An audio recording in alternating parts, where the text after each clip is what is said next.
The knock at my door came on a Sunday morning, soft and apologetic at first, then insistent. I already knew who it was before I looked through the peephole. My stomach dropped the way it always did when I sensed them nearby, that old instinct from childhood when I could feel danger before it arrived. Through the peephole, I saw them arranged like actors on a stage, their faces composed into expressions they must have practiced in the car. My mother stood front and center, her blonde hair sculpted into that perfect helmet she wore to church and charity luncheons, holding a wicker basket covered with a pristine white cloth. Even through the door, I could smell lemons, that scent she weaponized whenever she wanted something. Behind her left shoulder stood my father with his hand proprietarily on her back, his face arranged in that smile he reserved for clients, the one that crinkled his eyes without ever touching the coldness behind them. And there was Danielle, my older sister, standing slightly apart in a white blazer that looked like armor, her expression calculating and impatient. They had not called me once in over a year, but I knew exactly why they were here. I opened the door and let the lies flood in. My mother swept toward me with arms partially extended, her voice high and cheerful, telling me they had been in the neighborhood and thought they would drop by with my favorite cookies. The neighborhood? My apartment was 45 minutes from their Lake Oswego house, and there was nothing in this area they would ever visit. My father stepped past her into my small living room, already claiming space, mentioning casually that they had been thinking about me, wondering how I was doing. They had not wondered about me at the funeral when they stood across the grave calculating the value of everything being lowered into the ground. Their expensive perfume and cologne made my modest apartment smell like a department store as they arranged themselves on my thrift store couch, my parents close together in a united front, Danielle perched on the arm like she could not bear to fully commit to my furniture. I remained standing by the kitchen counter, my hands gripping the edge, because something in my bones told me I needed the high ground for whatever was coming. My father started the performance, his voice sliding into that smooth tone he used in business negotiations, adjusting his collar even though he wore no tie, a nervous habit that appeared whenever he was about to lie about something important. He said they wanted to talk about my grandparents' estate, that it had been 2 years now, that certain matters needed to be resolved. My mother nodded along, her expression shifting into staged sadness, sighing about how difficult it had all been, how they had all suffered such a loss. Danielle leaned forward and cut through the gentle approach with her trademark bluntness, saying it had dragged on long enough, that I was involved in some of the paperwork and it was making things complicated, that our parents needed to access what was rightfully theirs. Rightfully theirs. Not ours. Not the family's. Theirs. As if my grandparents had left everything with my parents in mind, as if I did not exist, as if the woman who taught me to read and the man who showed me the tides had not specifically chosen where their legacy would go. I could feel them waiting for me to respond, to show confusion or concern, to ask what complications they meant, to step into the trap they had carefully constructed. They expected the old Aurora, the quiet girl who never made waves, who always did what she was told because conflict made her stomach hurt.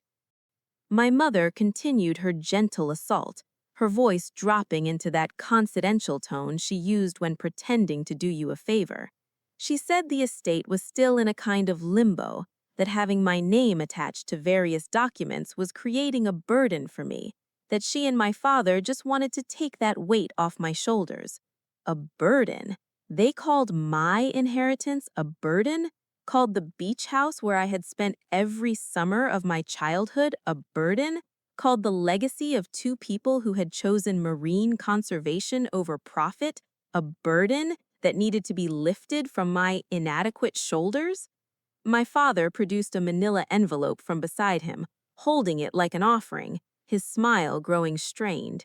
He said it was just some final papers, standard procedure, Simple signatures that would clear everything up and allow everyone to move forward. Standard procedure? Simple signatures? As if I were too stupid to know what signing away my rights actually meant.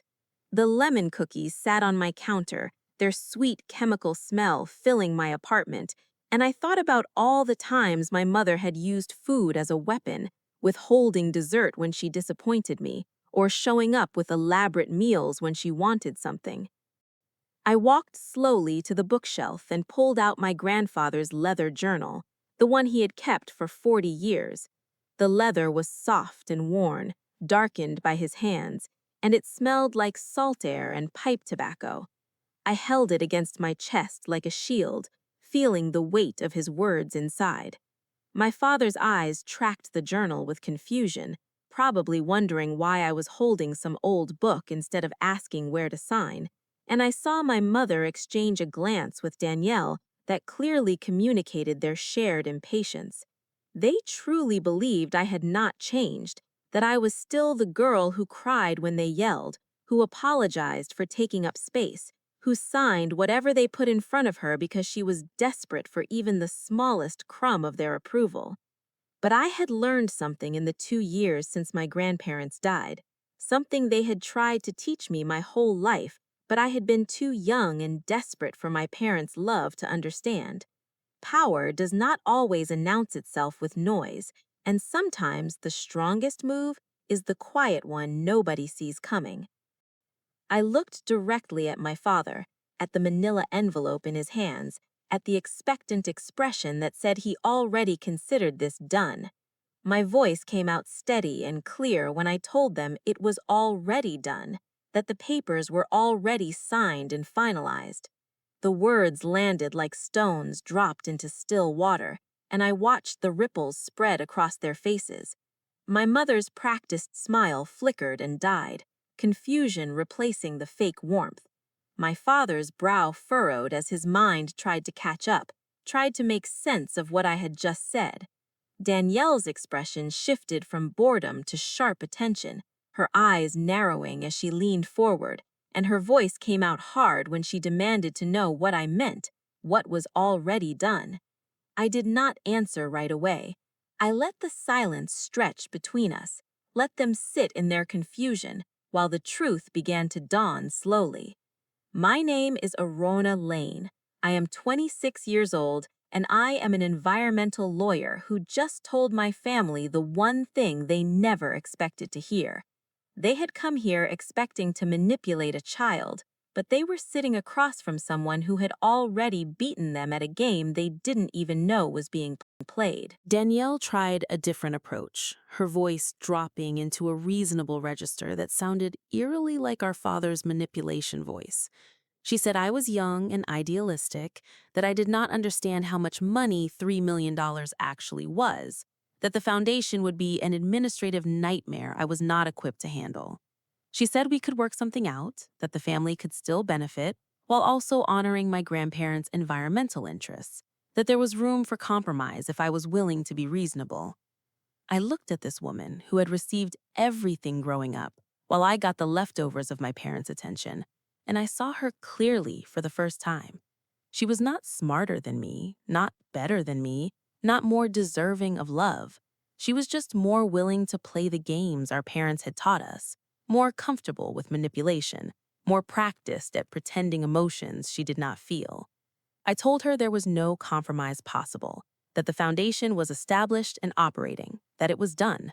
Her face went very still, and I saw genuine fear flicker across it for just a moment before her mask slammed back into place. My mother was crying now, or performing crying. It was always hard to tell with her. Tears ran down her carefully made-up face, and she said I was destroying the family, that I was choosing strangers over my own blood, that she did not even know who I was anymore. I felt something twist in my chest at those words, something that might have been pain or might have been the final death of hope. I told her she was right, that she did not know who I was, that she had never bothered to learn. I told her about the summer I was 14, when my grandmother had her first heart attack and spent 3 weeks in the hospital, how I had begged to visit her, had offered to pay for gas with babysitting money, had cried and pleaded until my mother snapped that I was being dramatic. Danielle had gotten a shopping trip to Seattle that same weekend, while I stayed home alone calling the hospital payphone every day. My father stared at me like I was recounting events from someone else's life, like these memories I carried were fabrications. But his face told me he remembered. He just had never cared enough to think about how it affected me. The basket of cookies still sat on my counter, and I walked over and picked it up, revealing a small card tucked into the side that I had not noticed before. I pulled it out and read the message in my mother's careful script, a message that said they loved me and were so proud of the woman I had become. The lie was so blatant, so completely disconnected from everything they had said and done today, that I felt something break inside me. Not my resolve, but the last fragile thread of hope that maybe they could change, that maybe if I showed them who I really was, they might finally see me. I held up the card for them to see and told them I was keeping this as a reminder that any time I doubted whether I had made the right choice, I would look at this card and remember they were willing to lie about loving me to get what they wanted. My mother's face flushed red, and she started to protest, but I cut her off, my voice rising for the first time. I told them to get out of my apartment, that I was done listening to their accusations and manipulations and threats. My father stood abruptly and moved toward me, not threateningly, but desperately, and he tried to grab the card from my hand. I pulled it back, and he lunged for the journal on the counter instead, saying if I would not listen to reason, he would take what was his, that my grandfather's personal writings belonged to the family. I grabbed the journal before he could reach it, and we stood there for a frozen moment, father and daughter, with everything broken between us. His eyes were wild, and I saw something in them I had never seen before, genuine fear that he had lost control of something he thought he owned. Danielle was on her phone now, speaking rapidly to someone, probably her lawyer, her voice tight and urgent. My mother was still crying, but watching everything with those calculating eyes, already planning the next move, the next manipulation. I walked to the door and opened it, the cool hallway air rushing in, and told them they had 1 minute to leave before I called security. Danielle gathered her things with sharp, angry movements, her face set in an expression of pure hatred, and she said I had just made the biggest mistake of my life, that there would be consequences I could not imagine, that I was now alone in the world with no one to help me when things went wrong. I told her I had been alone my entire life, despite living in a house with 4 other people, that being physically isolated could not be worse than being emotionally abandoned. My mother walked past without looking at me, and my father stopped in the doorway close enough that I could smell his cologne and see the rage burning in his eyes. He said this was not over, that he would find a way to fix what I had broken, that I had destroyed our family and would have to live with that guilt. I looked him directly in the eyes and told him I had not destroyed anything, that you cannot destroy something that never existed, that the family he was mourning was a fiction he had created to make himself feel better about neglecting one daughter while spoiling the other. Then I slammed the door so hard that the framed photo on the wall crashed to the floor, the glass shattering just like everything else between us. I turned the deadbolt with a click that sounded like freedom. The apartment felt different after they left, lighter somehow, despite the emotional weight of what had just happened. I stood with my back against the door, listening to the muffled sounds of their voices in the hallway, and that was when I heard it. They were not moving towards the elevator yet. They were standing right outside my door, talking in those urgent whispers people use when they think they're being quiet, but emotion makes them louder than they realize. My father's voice came through first, tight with barely controlled rage, saying they needed to call Richard immediately, that this could not stand. My mother asked who Richard was, and Danielle answered with impatience in her voice, saying Richard Blackwood was the lawyer they had mentioned, the one who specialized in estate litigation, the one who successfully broke 3 irrevocable trusts in the past 5 years. My blood went cold as I listened to them plot, pressed against my own door like a prisoner in my own apartment. Danielle was already on her phone, and I heard her say Richard's name, then a pause, then her voice dropping even lower as she explained the situation. She said her sister had manipulated her elderly grandparents into creating a fraudulent trust, that there was clear evidence of undue influence, that the family had documentation proving the grandparents were not of sound mind when they signed. My hands clenched into fists, because every word was a lie. My grandparents were sharp as knives until the day they died, but I knew how these things worked. With the right lawyer and the right judge and enough money to drag it out, they could make my life hell even if they ultimately lost.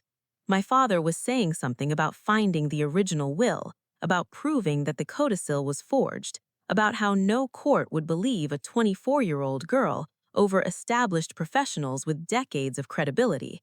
24. That was how old I had been when I established the trust, and apparently in my father's mind, that made me too young to be taken seriously. My mother's voice cut through with a different suggestion, saying maybe they didn't need to go to court at all. Maybe there were other ways to handle this. Her tone made my skin crawl, because I recognized it, the same tone she used when she was planning something particularly underhanded, and Danielle asked what she meant. My mother said Aurora worked for an environmental law firm, that her reputation was everything in that field, that it would be a shame if someone made complaints to the State Bar Association about ethical violations, about misuse of nonprofit status for personal gain. Every word was poison, and I realized my mother was suggesting they destroy my career if I did not give them what they wanted. My father made a sound of approval and said that was good, that they should hit me from multiple angles, legal challenges and professional complaints, and maybe even talk to some reporters about the suspicious circumstances of the trust. I heard the elevator ding, and their voices moved away finally, growing fainter as they stepped inside, but I had heard enough. They were not just angry, they were organizing a campaign to destroy everything I had built, everything I had worked for, everything I was. I stood there for a long moment, my heart pounding, my mind racing through options and scenarios and legal strategies.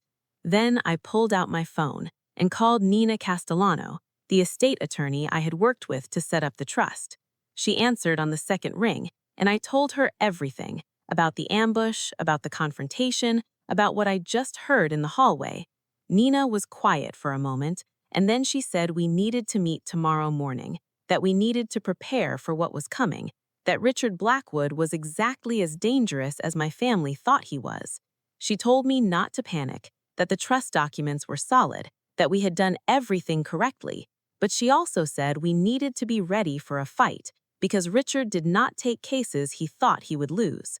After I hung up with Nina, I walked to the kitchen sink and ran cold water over my wrists, an old trick my grandmother had taught me for calming anxiety.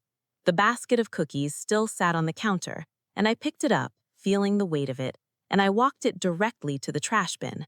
The whole basket went into the trash, white cloth and fake love note and expensive organic lemons, and I watched it settle on top of yesterday's coffee grounds where it belonged. The smell of lemons lingered in the apartment, and I opened every window despite the cool morning air, needing to clear out the scent of their presence. My phone buzzed again, and I glanced at it long enough to see it was Danielle this time, a long message that I did not read, just added to the screenshots for Nina. I stood in the center of my small living room and felt the walls closing in, felt the city pressing down on me from all sides, felt the desperate need to be somewhere else, anywhere else, somewhere I could breathe air that did not taste like betrayal. The ocean called to me the way it always had when I was hurting, that deep, instinctive pull towards salt water and open sky and the eternal rhythm of waves that had existed long before my problems and would continue long after. I grabbed my keys and wallet and jacket without thinking about what I was doing, moving on pure instinct, and I was out the door and down the stairs before the rational part of my brain could remind me it was a 3-hour drive. But I needed to see the estate, needed to stand on that cliff and look at what I had protected, needed physical proof that the confrontation had been worth it. My phone buzzed again as I reached my car, and I glanced at it long enough to see it was Danielle this time, a long message that I did not read, just added to the screenshots for Nina. The drive west was a blur, the city falling away behind me as the landscape opened into green rolling hills.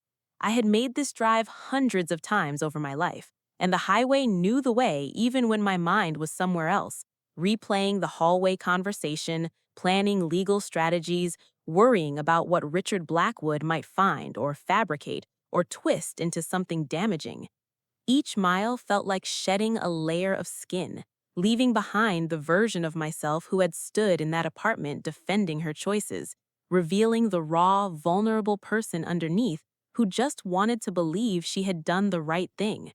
The first smell of salt air hit me 20 miles from the coast, that sharp mineral scent that meant I was getting close to the place I had always considered home, and some of the tightness in my chest began to ease. I passed the ice cream stand where my grandfather used to buy me strawberry cones, the scenic overlook where we had stopped every trip to watch for whales during migration season, and the memories were sharp and clear, untainted by the ugliness of the morning. The road crested the final ridge, and suddenly, the Pacific Ocean spread out before me, vast and gray-green and magnificent, stretching to a horizon where water met sky in a blurred line of silver. The sight of it did something to my chest, loosened something that had been knotted tight since my grandparents died, and I felt tears prick my eyes for the first time that day. I had not cried when my family was attacking me, had not let them see any weakness or doubt, but now, alone in my car with the ocean in front of me, I felt the emotion rise up like a wave.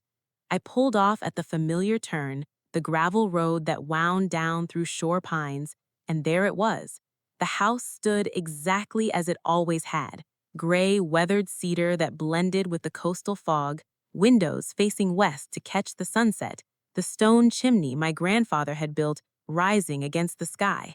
A wooden sign stood near the entrance, simple and elegant, carved from driftwood with letters painted in forest green, the Lane Foundation for Marine Conservation, established 2023. Seeing it there, real and official and impossible to deny, sent a rush of emotion through me so intense I had to stop the car and just breathe. Then I noticed something that made my blood turn to ice. Parked on the shoulder of the access road, partially hidden behind a stand of shore pines, was a black Mercedes sedan with Lake Oswego dealer plates. My father's car. They had come here. They had followed me or anticipated where I would go, and they had come to my sanctuary, to the one place that was supposed to be safe from their poison. I sat in my car with my heart hammering, trying to decide what to do, whether to turn around and leave or confront them here on this ground that meant everything to me. Then I saw movement near the house, figures on the porch, and I realized they were not just visiting. They were trying to get inside, trying to access the building, trying to do God knows what to the foundation I had built. My hands were shaking as I pulled out my phone and dialed 911, because whatever they were planning, whatever they thought they could get away with, I was done playing defense. It was time to show them that the quiet girl they had underestimated knew exactly how to fight back. The 911 dispatcher answered with professional calm, and I forced my voice to stay steady as I reported a possible break-in at the Lane Foundation property, gave the address, described my father's car. She asked if I was in a safe location, and I said yes, sitting in my vehicle at the end of the access road, and she told me deputies were being dispatched and should arrive within 15 minutes. 15 minutes felt like an eternity as I watched the figures on the porch, and I realized one of them was working on the door with something, trying to pick the lock or pry it open. My phone was still in my hand when it rang, an unknown number, and normally I wouldn't have answered, but something made me pick up. The voice on the other end was smooth and professional, and somehow terrifying in its complete lack of emotion, introducing himself as Richard Blackwood, an attorney at law, representing the Lane family in a matter concerning the estate of Margaret and Thomas Lane. He said we needed to talk about my grandmother's codicil, that there was a problem I should know about before this went any further. I asked him what kind of problem, my eyes still fixed on the porch where my father was now gesturing angrily at Danielle, while my mother stood watch near the driveway. Richard's voice remained perfectly modulated as he explained that his clients had located another document, a letter written by my grandmother 6 weeks before her death, in which she expressed concerns about the foundation idea and stated her preference that the estate be divided equally among her descendants. He said the letter was notarized and witnessed, that it represented my grandmother's final wishes, and that it would be presented to the probate court as evidence that the trust had been established contrary to her actual intentions. My hands tightened on the phone because I knew immediately this was a lie. My grandmother had never wavered in her commitment to protecting the coastline. But I also knew that 6 weeks before her death, she had been heavily medicated for pain and might have signed anything put in front of her by the right people. Richard continued in that same calm voice, saying litigation would be expensive and time-consuming for everyone involved, and that perhaps there was a way to resolve this amicably, that his clients were willing to discuss a settlement that would allow the foundation to continue while also providing appropriate compensation to the family. I told him I would need to see this alleged letter before I commented on anything, and he said, of course, that he would be happy to provide documentation, that he was simply reaching out in the spirit of professional courtesy before filing the formal challenge. Professional courtesy. He was calling to warn me that he was about to blow up my entire world, and he wanted credit for being polite about it.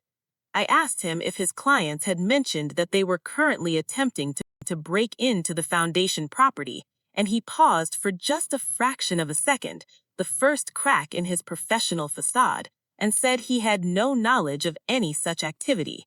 I told him I was looking at them right now, that I had already called the sheriff's department, that whatever they thought they were going to find or plant or destroy in that building was not going to help their case. The silence on the other end stretched long enough that I thought he might have hung up, and then Richard said in a voice that had lost its smooth quality that he would advise his clients to vacate the property immediately, and that we would be in touch regarding the letter and the formal proceedings. He disconnected, and I watched as my father's phone rang, saw him answer it, saw his face change as Richard apparently told him the sheriff was coming. My father shouted something at Danielle and my mother, and they scrambled off the porch, abandoning whatever they had been trying to do, and they ran for the Mercedes. But they were too late. I heard the sirens before I saw the vehicles. 2 sheriff's department SUVs coming up the access road, with lights flashing.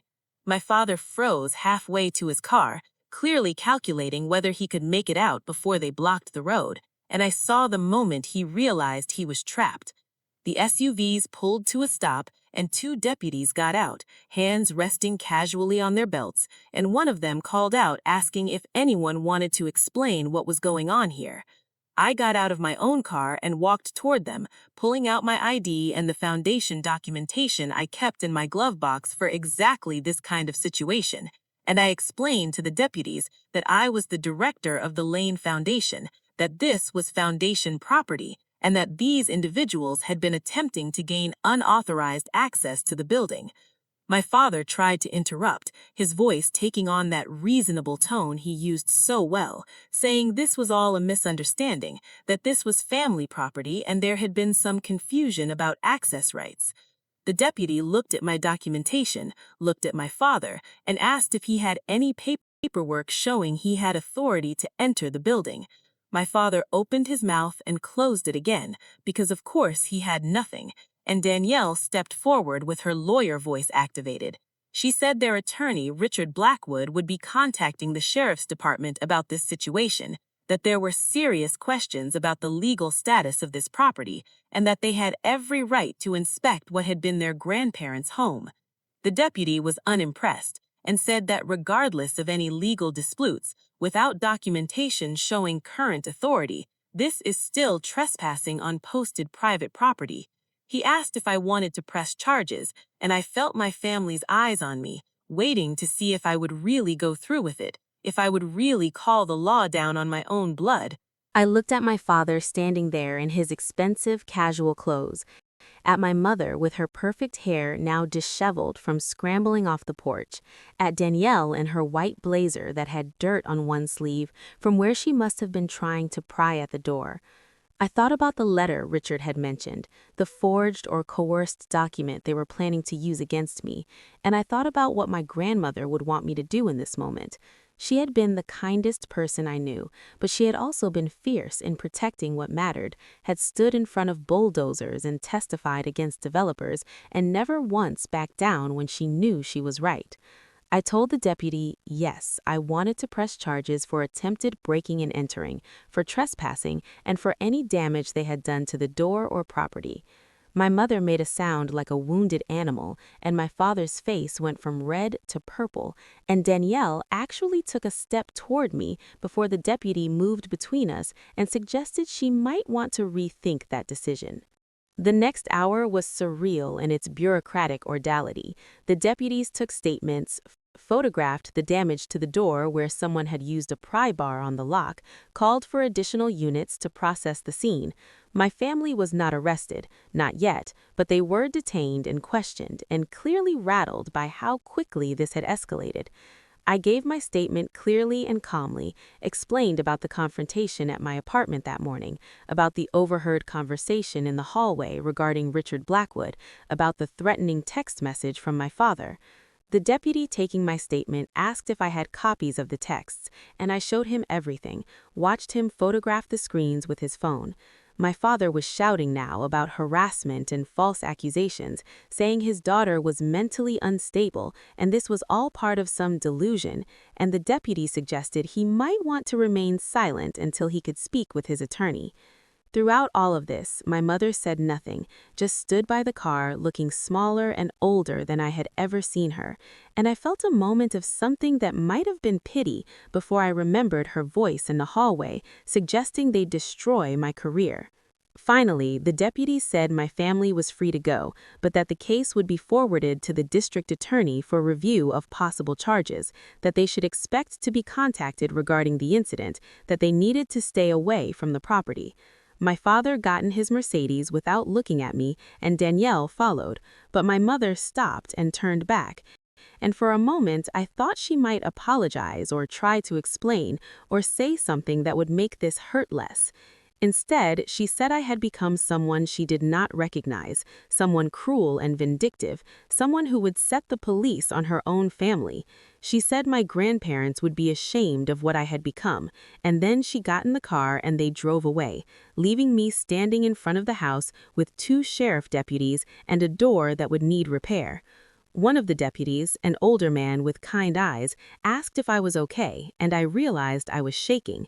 He suggested I go inside and sit down, that it had been quite a day, and I thanked him and waited until they left before I let myself fall apart. I sat on the porch steps of my grandparents' house and I cried, really cried, for the first time since they died. These were not clean tears of relief or validation, but messy tears of grief and rage and exhaustion, tears for the family I had never really had, tears for the mother who chose to attack me rather than see me, tears for the father who valued money more than his own daughter. I cried until there was nothing left, and then I sat in the silence listening to the ocean, that eternal sound that had always brought me peace. My phone buzzed, and I looked at it with dread, expecting another threat from my family or another professional call from Richard Blackwood. But it was a text from Nina Castellano.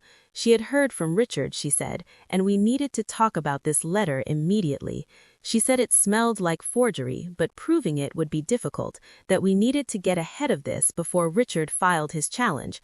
I wrote back that I would call her in an hour, that something had just happened at the estate, and she responded with 3 question marks. I would explain everything, I thought, but first I needed to sit here in the place my grandparents had loved and remember why I was fighting, remember what was worth protecting even when the cost was everything I had left. I called Nina from the porch of the estate, watching the sun sink lower over the Pacific, and she did not waste time with pleasantries. She said Richard Blackwood had sent over a copy of the letter, that it was dated 6 weeks before my grandmother's death, that it was notarized by someone named Martin Fletcher, who worked at the assisted living facility where my grandmother had spent her final month. The letter stated that my grandmother had been thinking about the foundation idea and had decided it was too complicated, that she preferred the estate be divided equally among her children and grandchildren, that she trusted her family to make good decisions about preserving some of the land while also benefiting from the financial value. Nina said the signature looked right, the notary seal appeared legitimate, and the timing was problematic because 6 weeks before death was when my grandmother was most heavily medicated for the pain. I asked Nina what our options were, and she said we could challenge the letter as a forgery, but that would require expensive handwriting analysis and possibly exhumation for capacity testing. Or we could argue that the letter did not supersede the legal codicil that had been filed with the will, but that argument was weaker if the letter showed clear intent to revoke previous wishes.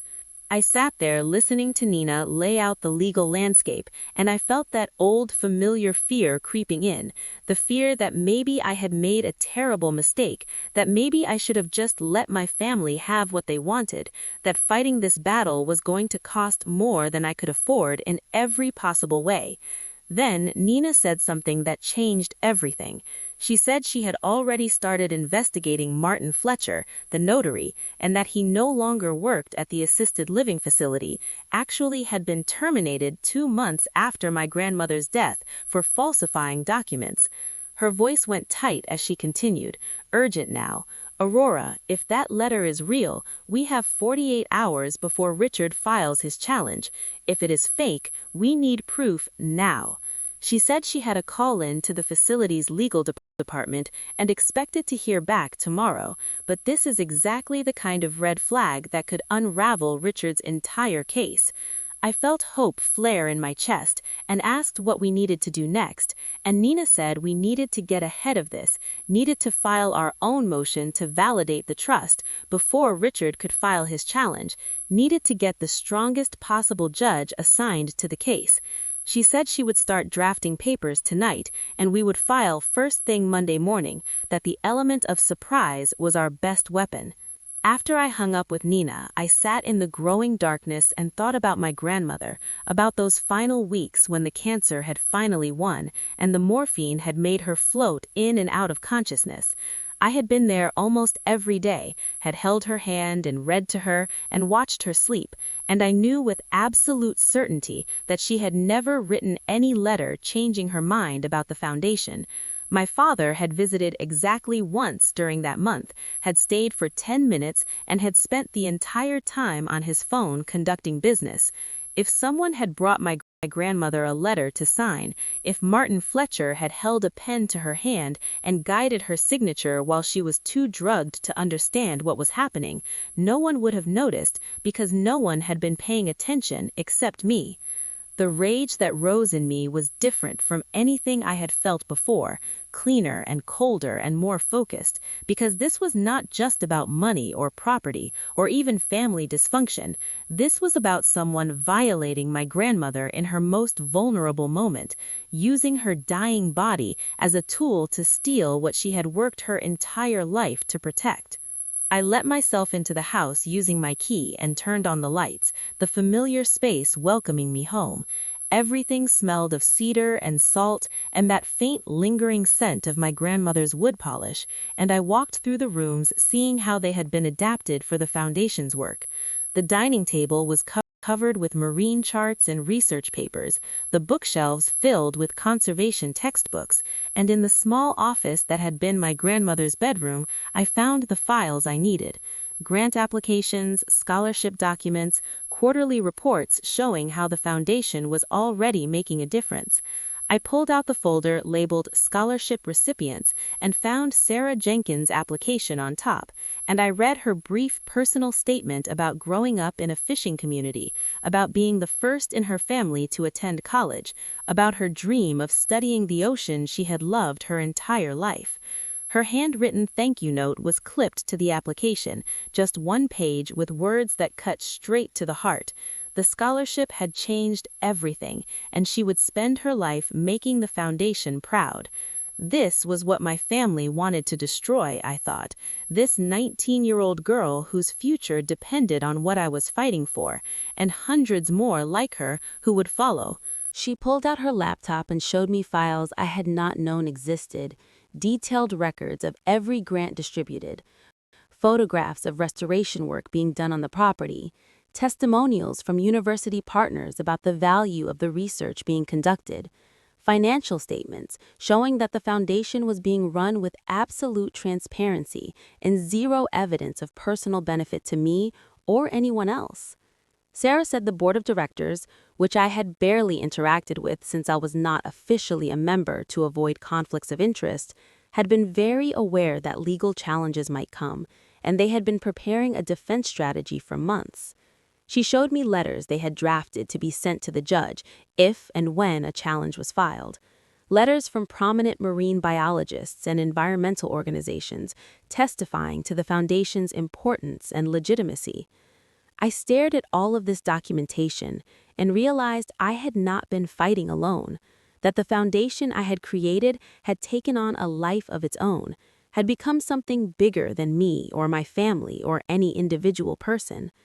Sarah said there was something else I should know, that Sarah Jenkins, the scholarship student, had asked to volunteer at the foundation over the summer, that this girl who had received life-changing support wanted to give back already.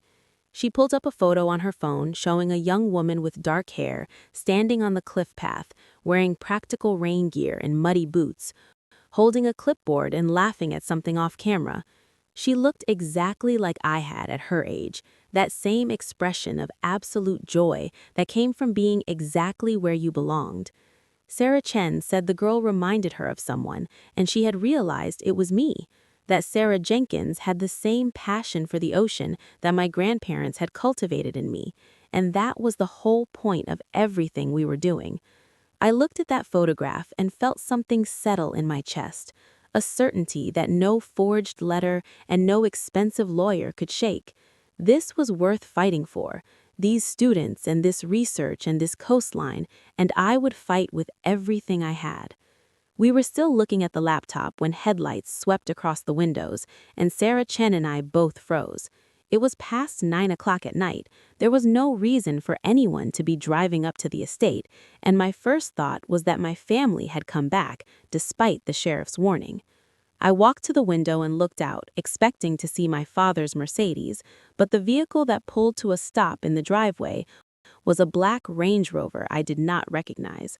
The driver's door opened and a man got out, tall and well-dressed even in the dim light, and he walked toward the house with the confidence of someone who had every right to be there. Sarah asked who that was, and I said I had no idea, but something about his purposeful stride made my stomach clench.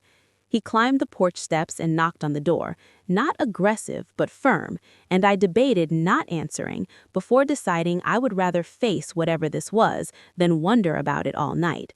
I opened the door and the man smiled, extending his hand in a gesture that was professionally friendly but somehow felt like a threat. He introduced himself as Richard Blackwood, and my blood turned to ice. He said he hoped I did not mind him stopping by, that he was in the area and thought it would be better to have this conversation in person rather than through intermediaries, that there were things I should understand about the situation before this got any uglier. Sarah Chen appeared at my shoulder and asked who he was, and Richard's smile grew wider when he realized I had witnesses. He said he was representing the Lane family in an estate matter, and Sarah said she knew exactly who he was, that she was Dr. Sarah Chen from Oregon State University, and she was a director of the Lane Foundation Board, and that Mr. Blackwood was trespassing on private property after business hours.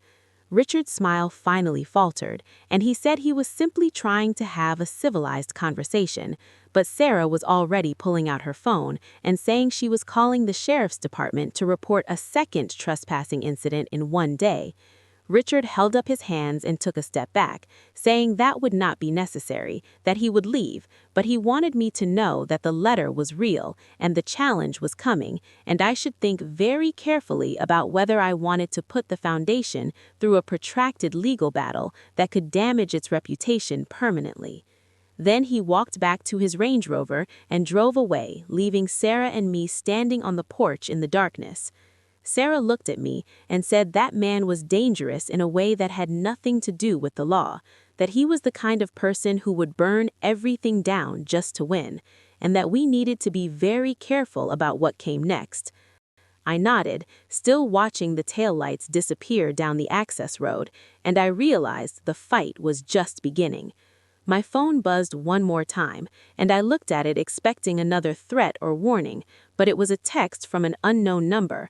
The message was short and chilling. Your grandmother knew what she was signing. We made sure of that, and when the court sees the evidence, there will be nothing left of your precious foundation. Enjoy your little victory while it lasts. I showed the text to Sarah, and she said we needed to forward this to Nina immediately, that this was evidence of something, though she was not sure what. I sent the screenshot to Nina, and then I looked out at the dark ocean beyond the house, at the endless rhythm of waves that had seen countless human dramas play out, and remained utterly indifferent, and I wondered what else my family had planned that I had not anticipated yet. Sarah Chen insisted I stay at the estate that night, saying there was no way she was leaving me alone after Richard Blackwood's visit and that threatening text message. We locked all the doors and windows, and Sarah set up motion alerts on her phone connected to the foundation's security cameras that had been installed 6 months earlier. I had forgotten about the cameras. They were part of the insurance requirements for the property. But Sarah said the board made sure they covered every entrance and most of the perimeter. We stayed up late going through all the documentation Sarah had brought, preparing for the legal battle that was coming, and I finally fell asleep on the couch sometime after midnight with my grandmother's journal on my chest like a talisman. I woke to Sarah shaking my shoulder in the pre-dawn darkness, her face pale, and her phone in her hand, showing a security alert.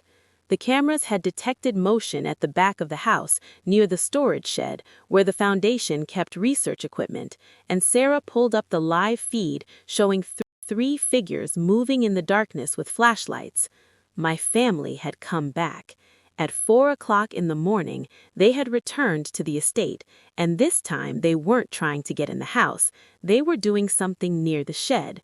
Sarah was already calling 911 while I pulled up the camera app on my own phone and started recording, and we watched in real time as my father used a crowbar to break the lock on the shed door.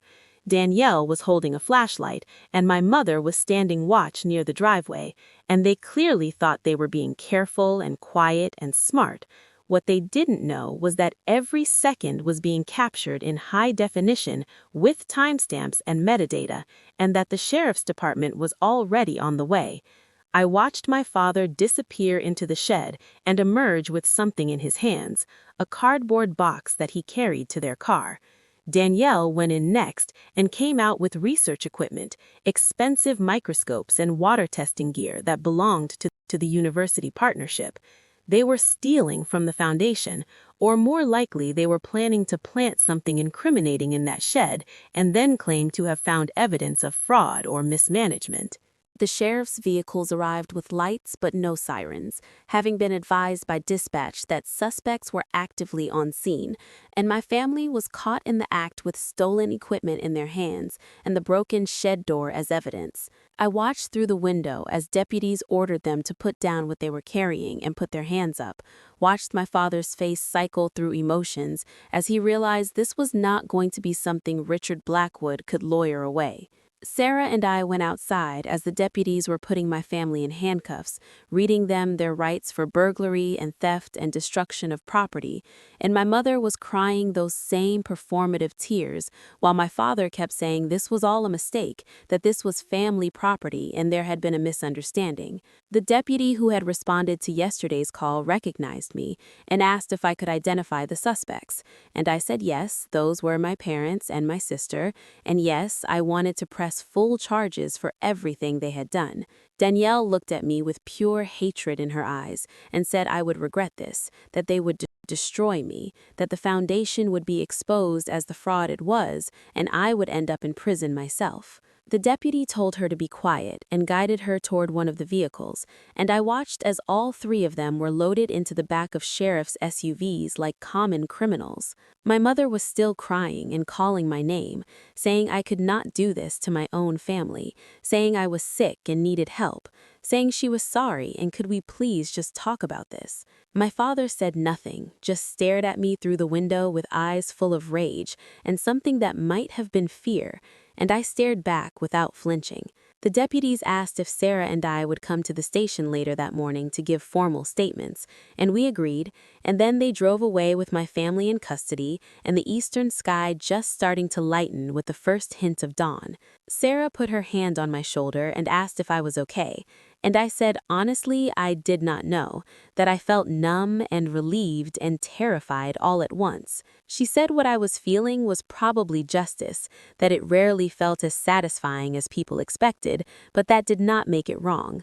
We went back inside and Sarah made coffee while I called Nina Castellano, even though it was barely 5 in the morning. Nina answered sounding alert despite the early hour, and I told her what had happened, about the security cameras catching my family in the act of burglarizing the foundation property.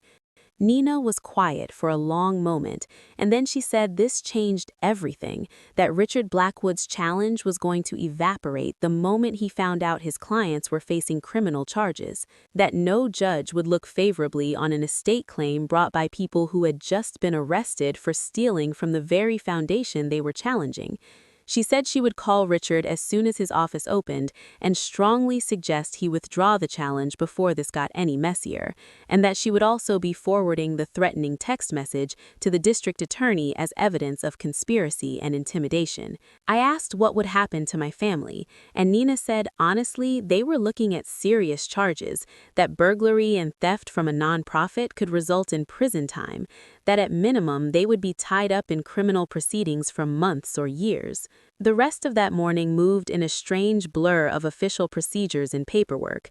Sarah and I went to the sheriff's station and gave our statements, provided copies of the security camera footage, identified the stolen items that had been recovered from my father's car. A detective told me that in addition to the equipment they had taken, they had found materials in the shed that suggested my family had been planning to plant evidence, specifically falsified financial records that made it look like I had been embezzling from the foundation.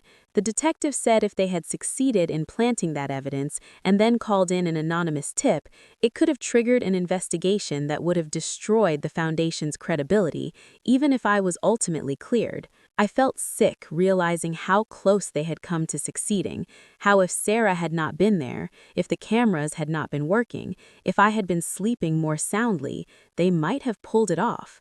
The detective asked if I had any idea where they might have gotten sophisticated forgeries of financial documents, and I immediately thought of Danielle's connections in corporate law, her access to people who specialized in creating paper trails. By noon, I was back at the estate, exhausted and emotionally drained, and I found a message from Nina saying that Richard Blackwood had called and withdrawn the challenge to the trust, claiming he had been misled by his clients about the circumstances. Nina said Richard was already trying to distance himself from the criminal case, probably worried about his own liability for the threatening text message and his after-hours visit to the property. She said she would also be forwarding the threatening text message to the district attorney as evidence of conspiracy and intimidation. I asked what would happen to my family, and Nina said honestly they were looking at serious charges, that burglary and theft from a nonprofit could result in prison time, that at minimum they would be tied up in criminal proceedings for months or years. The rest of that morning moved in a strange blur of official procedures and paperwork. Sarah and I went to the sheriff's station and gave our statements, provided copies of the security camera footage, identified the stolen items that had been recovered from my father's car. A detective told me that in addition to the equipment they had taken, they had found materials in the shed that suggested my family had been planning to plant evidence, specifically falsified financial records that made it look like I had been embezzling from the foundation. The detective said if they had succeeded in planting that evidence and then called in an anonymous tip, it could have triggered an investigation that would have destroyed the foundation's credibility, even if I was ultimately cleared. I felt sick realizing how close they had come to succeeding, how if Sarah had not been there, if the cameras had not been working, if I had been sleeping more soundly, they might have pulled it off. The detective asked if I had any idea where they might have gotten sophisticated forgeries of financial documents, and I immediately thought of Danielle's connections in corporate law, her access to people who specialized in creating paper trails. By noon, I was back at the estate, exhausted and emotionally drained, and I found a message from Nina saying that Richard Blackwood had called and withdrawn the challenge to the trust, claiming he had been misled by his clients about the circumstances. Nina said Richard was already trying to distance himself from the criminal case, probably worried about his own liability for the threatening text message and his after-hours visit to the property. She said she would also be forwarding the threatening text message to the district attorney as evidence of conspiracy and intimidation. I asked what would happen to my family, and Nina said honestly they were looking at serious charges, that burglary and theft from a nonprofit could result in prison time, that at minimum they would be tied up in criminal proceedings for months or years. The rest of that morning moved in a strange blur of official procedures and paperwork. Sarah and I went to the sheriff's station and gave our statements, provided copies of the security camera footage, identified the stolen items that had been recovered from my father's car. A detective told me that in addition to the equipment they had taken, they had found materials in the shed that suggested my family had been planning to plant evidence, specifically falsified financial records that made it look like I had been embezzling from the foundation. The detective said if they had succeeded in planting that evidence and then called in an anonymous tip, it could have triggered an investigation that would have destroyed the foundation's credibility, even if I was ultimately cleared. I felt sick realizing how close they had come to succeeding, how if Sarah had not been there, if the cameras had not been working, if I had been sleeping more soundly, they might have pulled it off. The detective asked if I had any idea where they might have gotten sophisticated forgeries of financial documents, and I immediately thought of Danielle's connections in corporate law, her access to people who specialized in creating paper trails. By noon, I was back at the estate, exhausted and emotionally drained, and I found a message from Nina saying that Richard Blackwood had called and withdrawn the challenge to the trust, claiming he had been misled by his clients about the circumstances. Nina said Richard was already trying to distance himself from the criminal case, probably worried about his own liability for the threatening text message and his after-hours visit to the property. She said she would also be forwarding the threatening text message to the district attorney as evidence of conspiracy and intimidation.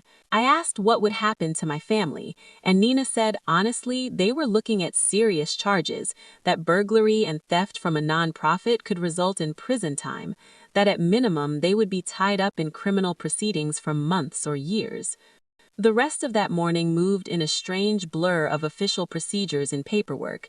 Sarah and I went to the sheriff's station and gave our statements, provided copies of the security camera footage, identified the stolen items that had been recovered from my father's car. A detective told me that in addition to the equipment they had taken, they had found materials in the shed that suggested my family had been planning to plant evidence, specifically falsified financial records that made it look like I had been embezzling from the foundation. The detective said if they had succeeded in planting that evidence and then called in an anonymous tip, it could have triggered an investigation that would have destroyed the foundation's credibility, even if I was ultimately cleared. I felt sick realizing how close they had come to succeeding, how if Sarah had not been there, if the cameras had not been working, if I had been sleeping more soundly, they might have pulled it off. The detective asked if I had any idea where they might have gotten sophisticated forgeries of financial documents, and I immediately thought of Danielle's connections in corporate law, her access to people who specialized in creating paper trails. By noon, I was back at the estate, exhausted and emotionally drained, and I found a message from Nina saying that Richard Blackwood had called her and withdrawn the challenge to the trust, claiming he had been misled by his clients about the circumstances. Nina said Richard was already trying to distance himself from the criminal case, probably worried about his own liability for the threatening text message and his after-hours visit to the property. She said the forged letter would still need to be dealt with, but without Richard pushing it through the courts, it would likely just die quietly, especially once the investigation into Martin Fletcher revealed what she suspected it would reveal. I asked what she suspected, and Nina said she thought my family had paid Martin to forge the letter before he was fired from the assisted living facility, that the timing of his termination was too convenient, and that the facility's legal department was being very cooperative once they understood the implications. Everything was falling apart from my family faster than I could process, and I did not know whether to feel vindicated or devastated, or some combination of both. 21 days later, I received a letter from the district attorney's office informing me that my father, mother, and sister had all accepted plea deals rather than go to trial. My father got 2 years in prison for burglary and attempted fraud. My mother got 18 months for conspiracy and theft, and Danielle got 3 years for her role in organizing the scheme and creating the falsified documents. The DA said they had all turned on each other during questioning, each trying to minimize their own involvement by blaming the others, and the evidence had been overwhelming enough that their lawyers had advised them to take the deals. I read the letter sitting on the porch of the estate, watching the sunset, and I felt nothing, just a vast, empty numbness where my family used to be. Sarah Chen found me there an hour later and sat down beside me without saying anything, just kept me company while the sky turned orange and pink and purple. Finally, she said that sometimes doing the right thing means losing people you love, even when those people never really loved you back the way you deserved, and that the grief was real, even when the relationship was broken. 6 months after the arrests, I was working in the foundation office when an envelope arrived with no return address. Inside was a newspaper clipping about my father's business filing for bankruptcy, his dealership empire collapsing without him there to hold it together, and a handwritten note in Danielle's distinctive writing. The note said I had destroyed them, that everything they had worked for was gone, but that I should not think this was over, that there would be consequences, that they were not done with me yet. I read the note twice, and then I walked outside to the cliff edge where my grandfather's bench still sat facing the ocean. I tore the note into small pieces and threw them into the wind, watching Danielle's threats dissolve into nothing, carried away by the same ocean that had witnessed my grandparents' love for this place. The pieces scattered and fell into the waves below, and I felt something release in my chest. Some storms you just watch from the shore, I thought, and this storm had finally passed. My phone buzzed with a text from Sarah Jenkins, the scholarship student, saying she had just heard about the criminal case being resolved and that the foundation was safe, thanking me for fighting for something bigger than myself.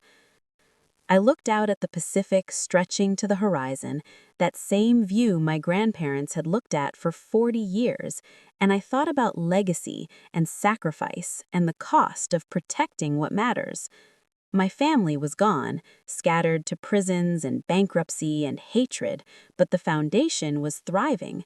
3 more students had received scholarships for the next academic year, 2 new research partnerships had been established, and the coastline my grandparents had loved was being studied and protected by people who actually cared about it. I had lost my family, but I had gained something more important, a purpose that would outlast me, a legacy that would continue long after I was gone, proof that sometimes the people who love you least deserve you most. The ocean roared below me, indifferent to human drama, but somehow comforting in its permanence, and I understood finally what my grandmother had been trying to teach me all those years. Power does not always roar, and revenge is not always loud, and sometimes the greatest victory is simply refusing to let cruel people destroy beautiful things. I went back inside as the last light faded from the sky, and I sat down at my grandmother's desk to write the quarterly report for the foundation board. As I typed, I thought about the quiet girl my family had underestimated, the girl they thought was too soft to fight back, and I smiled. That girl had been building something while they were busy plotting, had been protecting something while they were busy scheming, and in the end, she had won, not by being louder or meaner or more ruthless, but simply by caring about something beyond herself. The foundation would go on, the students would be supported, the coastline would be protected, and my family would spend years paying for their choices. Not because I had destroyed them, but because they had destroyed themselves chasing money that was never theirs to begin with. And as I finished the report and sent it off to the board, I realized I was finally free. Free of their expectations and their manipulation and their poison, free to build the life my grandparents had hoped I would build, free to be exactly who I was meant to be.